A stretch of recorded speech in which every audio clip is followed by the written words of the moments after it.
This is my problem here, right? A lot of people have been belling the phone, buzzing me, saying, you know what I mean, that wasn't a fight. Anthony Joshua, you know, he was running scared. Mate, those people don't know boxing. Yeah, I agree. That 100%. It's the sport of boxing, not brawling. You understand?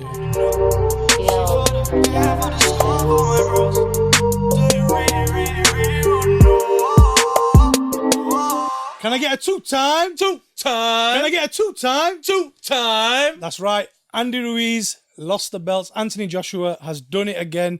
He's come back with the titles. Two-time world champion. Here we are. The MVP podcast is back with another episode of Fight Club, straight from the Andy Ruiz and Anthony Joshua fight. Danny, first of all, in fact, you don't even deserve to speak. Wow. You don't even deserve to speak because you disrespected the man. Disrespect? You said That's Andy a Ruiz. very harsh word. You said Andy Ruiz was going to win. Yeah, you was with somebody else. You said Andy Ruiz was going to win. So did he. I backed Joshua for a 9th round knockout. He didn't get the knockout, but he still won. You said Ruiz is going to win. Ruiz, I think he was left at the McDonald's drive-thru. You know, he's still waiting for. Looks like you've been joining him there, mate. No. I'm thinner than Ruiz. Sure? He put weight on, man. I've lost weight. Okay. So I'm saying, listen, I've come looking like Anthony Joshua today. No trim. I'm ready for business, innit? It's not about the show. It's about getting the titles, innit? Danny's come with a trim like Andy Ruiz. So yeah, Danny. You can tell who takes it serious and professional. Yeah, me. I'm here for the job. I'm here for the job. Trim. But listen, let's all jokes aside now, innit? Anthony Joshua. Is it fair to say that was a masterclass? Yeah, without a doubt. This is my problem here, right? A lot of people have been belling the phone, buzzing me, saying, you know what I mean, that wasn't a fight. Anthony Joshua, you know, he was running scared. Mate, those people don't know boxing. Yeah, I agree. 100%. It's the sport of boxing, not brawling. You understand? Yeah. Today, Anthony Joshua came and he played a game we like to call chess, and Ruiz was stuck playing checkers. It was a dominant masterclass. He stayed behind that jab all night, stayed on his back foot. I had doubts that Joshua could do that. That's why I chose Ruiz. So did Manny Robles. So did the guys at DAZN. Yeah. So Majority of the people, majority of the pundits, and majority of the purist boxing fans said, look, Joshua could not keep up a 12-round masterclass of using his jab, not getting involved in the inside, working in the pockets, literally keeping the distance, and not, like I said, fighting on the back foot, which he did for 12 rounds. You know how much stamina that takes? Look at the fight. The guy was moving on his feet. Have we ever seen Joshua move on his feet like that? No. Joshua, in the 3-4 months or however long it's been since he's had that training camp, 12 weeks, he was moving like he had springs in his feet. Do you know what? He was so slick. He was circling the ring. Have you ever seen Joshua circling the ring? No, I haven't. He went back and forth, moving on his back foot, front foot, back foot, front foot. That was a masterclass. He came prepared. He came prepared. He was ready. The feints, the pivots, the movement, the head movement, the using the jab, The first staying two behind rounds. the jab. First 2 rounds. The first round, what did I say to you? I said, yeah. I've never seen Joshua perform this well. That must be the best first round he's ever Credit ever to done. him. Without any knockout wins of his in the first round. That has got to be the best. I've never seen him fight like that. The best boxing performance he's ever put All on. the people I've spoke to this week and leading up to this fight have said Joshua's not a fighter. Joshua doesn't know boxing. He's just a oversized bodybuilder, good-looking guy, just knows how to punch, and They that's said that it. about me as well. You know, the good-looking guy part. Come on, Danny. Let's keep it professional. Back to the MVP podcast. Back to boxing.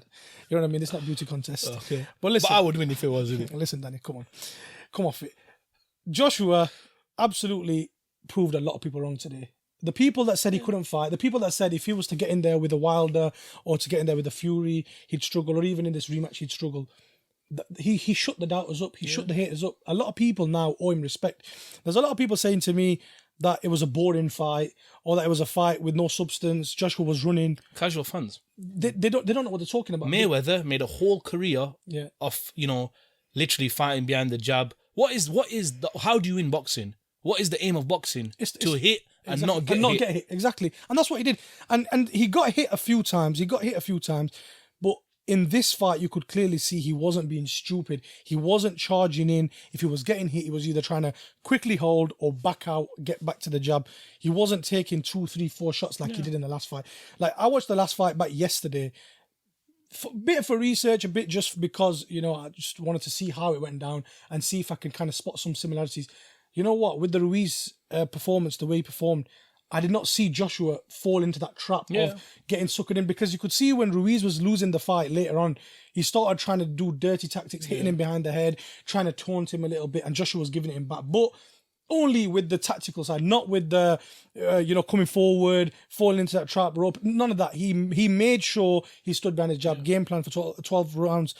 I couldn't believe it, man. I could not believe that he would perform that well. Yeah, no. I didn't think he had that in him.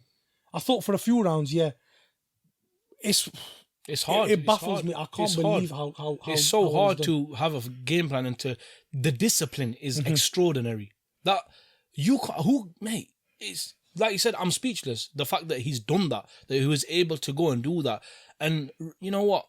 I'm disappointed with Ruiz. I think Ruiz went in with the same tactic of, I've won this fight before on the way I fought last fight. What I'm going to do is I'm going to win it in the same sort of aspect as I did. Yeah. He put on, I think it was 15 pounds more. 16 pounds. Now, my argument for this, I was really backing him. Yeah. Even in the weigh-in, I was telling people muscle weighs 3 times more than fat. Yeah. He looked like he's actually put on a bit of muscle. Yeah. I was thinking he was going more for the power puncher route, and he was still going to use his advantage of his speed. Yeah. But man, he couldn't. He was not in that fight. If you look at it, I give him 2 rounds in the whole fight. Yeah, I think Joshua completely shut him down. And masterclass performance. That was a boxer's performance, man. That was a chess game. Checkmate. You know what disappoints me about Ruiz is he said it afterwards as well, and nothing upsets me more than the fact that he's had the titles, he's the champion, he's got all this fame, and he comes out with that line, I wasn't prepared, I didn't prepare properly, I want a third fight. Shades of Buster Douglas, innit? In the rematch with Tyson. It's one of them where I think to myself, why did you not take it so seriously? Why have you put the weight on? Like, to be fair, from the videos they were releasing on Instagram and on YouTube and things like that, they were showing Ruiz, and Ruiz were looking faster, and he would have the hand speed, and he looked like he trimmed a bit. I don't know what's happened in these last few weeks, but I said to you when the fight started, Ruiz looks a bit bigger. His belly looks a bit bigger. Yeah. His back looks the same, but his belly looks a little bit bigger. Maybe it's just one of them things you're just consciously thinking, oh yeah, he's put more weight on, it's there on his stomach. I don't know, but he looked a bit bigger, and then he looked a bit slower. And also, you've got to give credit to Joshua, because it was all about the game plan. It was all about standing by it. But yeah, man. I mean, now I don't know what's going to happen, because they've said it, third fight. Well, Ruiz is campaigning for the third fight. I don't think they've said a third fight. Well, Ruiz is campaigning for really fighting that he wanted a third fight. I don't think he deserves it. I don't want to see it. Now, I know last week a few days ago when I said, when we did the preview fight, I said if there's a points win, they'll get a third fight. I meant that if it was a close, because I personally thought on the day, I thought obviously 9th round, but before that I was thinking I don't see Joshua knocking him out, but I think maybe it's going to be like a split decision, or like a 116, 112, 115, 113 close one, because I thought Ruiz has got power, he's got hand speed, he can move.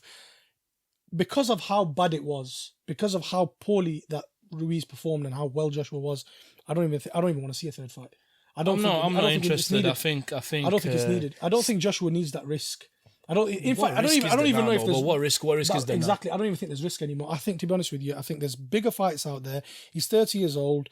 He's got so much ambitions and aspirations outside of boxing as well. I'm not saying he's retiring or anything like that, but he'd rather have the bigger fights. He'd rather have the more money fights. I think Ruiz cashed out. I think, look, he's getting 10 million for this, yeah? Yeah. That's what he's never seen 10 million in his life. I think he cashed out, man. I think he's like, yeah, that'll do me.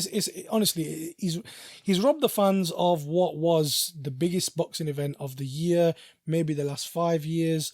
And I just don't know where he goes from here. Honestly, don't know where he goes, because he's let himself down. He's honestly let himself down, because he said it afterwards. I know he only got a few minutes on the mic after, and Joshua obviously took up a lot of time on the post-fight interview, but he said he let himself down.